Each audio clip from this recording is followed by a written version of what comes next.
You remember that movie, Batteries Not Included? One of them's in Huntsville right now. There's robots at the Veterans Memorial. Look at that. Okay, that cop over there. It's that cop over there that's playing with him. I just wanted to make sure I got all up in his footage. I'm Joel. I've been stuck in Huntsville for a while. I get bored. Welcome to a courtship.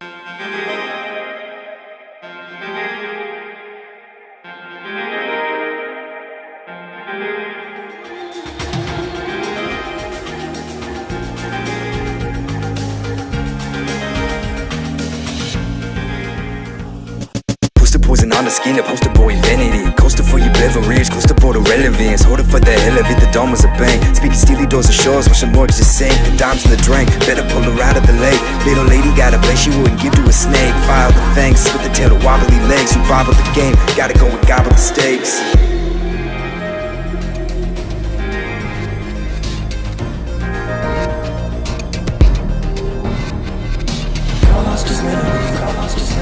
Toss the dice, now it's a penalty, cross the line, before you go,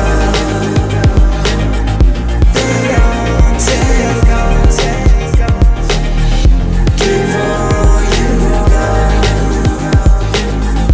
they don't take off. Stocking your fade, doggies plotting your grave, stomping the gate, calling all the hogs of the caves, baking the bay, breakfast food to play where it lays. Backyard, barn, hard farm to your plate.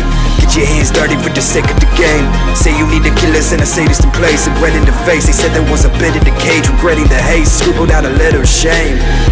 Before you go,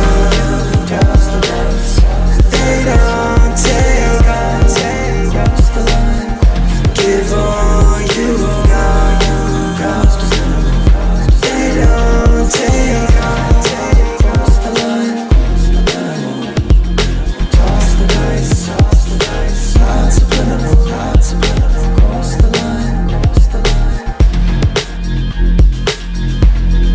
cross the line, cross the line. See Nico Paris, my friend, he's insecurity, and Stray, his friend, he's insecurity. So together, they're security. Okay. The last few songs in the last few episodes have been from the band Security. I didn't know that they started a new band. I don't keep up with my friends enough. And so I was saying they were Nico songs, but it was actually Security. So, you know, disclaimer, on the last few episodes of the last season, I was not keeping up. What a courtship is, this web series, it's an excuse for me to like want to go on, to be honest with you. If I'm being honest, I'm just some dude.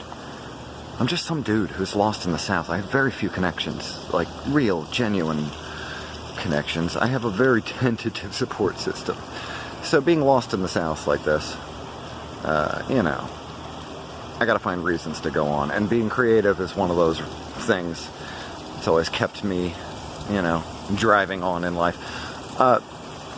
Recently, my boss at my real job, at the lumberyard, chef, she came back from vacation and she looked at me and she said, "Oh my God, Joel, you look more homeless now than when you were homeless." Because I was homeless recently. Which is funny because that's what they said years ago. I've got receipts. At least half a dozen people have approached me recently and said, like, "Wow, Joel, you look more homeless now than when you were homeless." It's true, I know. Like, after 2 months of homelessness, I was clean shaven and I was getting showers every day. Like, this is what 2 months of living and working with comedians looks like. This isn't the face of homelessness. This is the face of comedy. If any of you have kids that are thinking of going into comedy, this could happen to them. The breakdown is, I went through a real traumatic relationship, and I came out homeless, as tends to happen to men, and I was doing okay, actually, when I was living here in beautiful Big Spring Park. Then I moved in with some comedians, and that's when I started getting haggard. And that's why that joke, you look more homeless than when you were homeless. That's because when I live with people, I look terrible. When I'm homeless, I'm pretty well kept. It's kind of funny. how that works. Also kind of funny, in that set I mentioned that I don't manage my finances well and I might end up homeless a second time. And don't get me wrong, like, I don't manage my finances that well. It's not out of the realm of possibilities.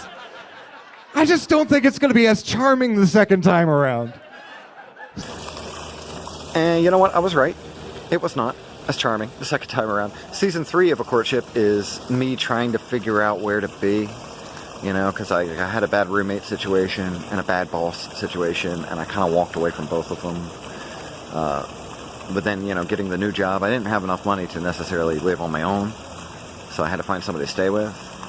And Season 3 of A Courtship is me just failing. Just utterly failing at finding somebody to stay with. And then Seasons 4 and 5 are like me homeless. And then Season 6 of A Courtship is holiday season, reconnecting with a friend of mine named Tammy, who runs a nonprofit that helps street homeless people. And so these days I live with her and try to help her help street homeless people. I'm like her main bum in her stable of bums, if that makes any sense. Life is weird. Life is weird, and it's hard sometimes to, like, press on. So I do this to give myself a reason. Because, you know, whatever you're going through in life, just find a reason. Find a reason to make it through one more day. I'm not going to tell you I'm not going to lie to you. I'm not going to tell you you're going to be okay. You probably won't. You know, you're mortal like me. Eventually, you won't be okay. But find a reason to go on. That's what I do. It's a courtship.